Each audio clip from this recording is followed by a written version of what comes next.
নব নব রূপে এসো প্রাণে।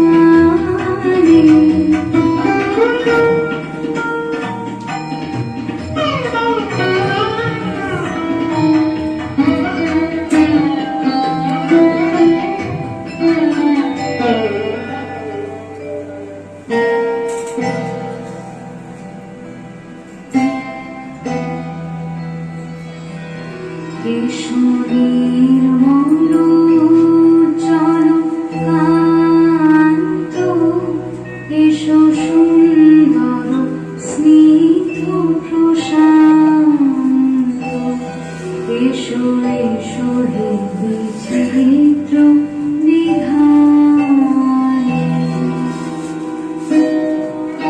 প্রতিশোধ থেকে ইন্দিরাকে আরো দেখলুম। ভাদ্র মাসের দিন, বাতাস বেশি নেই। আমার আলস্যে ভরা নৌকায় শরতের উজ্জ্বল রৌদ্রে সমস্ত বেলা কেবল গুনগুন করে গান করছে। সমস্ত সকাল রামকেলি প্রকৃতির সুরে চারিদিককে এমন বাষ্পাকুল করে তুলছে যে এই সমস্ত রাগিনীকে পৃথিবীর নিজের গান বলে মনে হচ্ছে। এক ইন্দ্রজা, একটা মায়া মন্ত্র।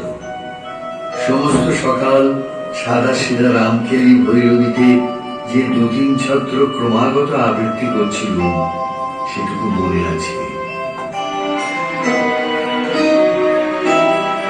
এসো নির্মল জল কান্ত, এসো সুন্দর স্নিগ্ধ প্রশান্ত, এসো এসো হে বিচিত্র বিধানে। এসো দুঃখে সুখে এসো মর্মে, এসো নিত্য নিত্য সব কর্মে। এসো দুঃখে সুখে এসো মর্মে, এসো নিত্য নিত্য সব কর্মে। এসো সকল কর্ম অবসানে, এসো গন্ধে ভরে গানে। তুমি নব নব রূপে এসো প্রাণে, এসো গন্ধে ভরে এসো গানে, এসো গন্ধে ভরে গানে। তুমি নব নব রূপে এসো প্রাণে, তুমি নব নব রূপে এসো প্রাণে। 1912 প্রকাশিত হয় ইংরেজি গীতাঞ্জলি।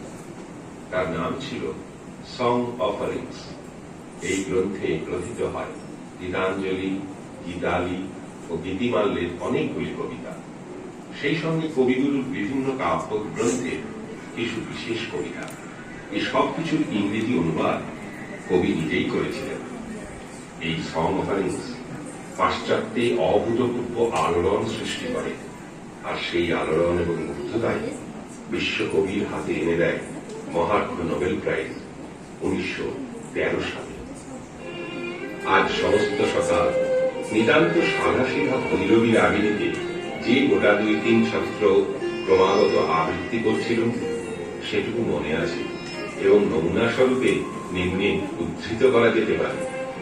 ওগো তুমি নব নব রূপে এসো প্রাণে। তুমি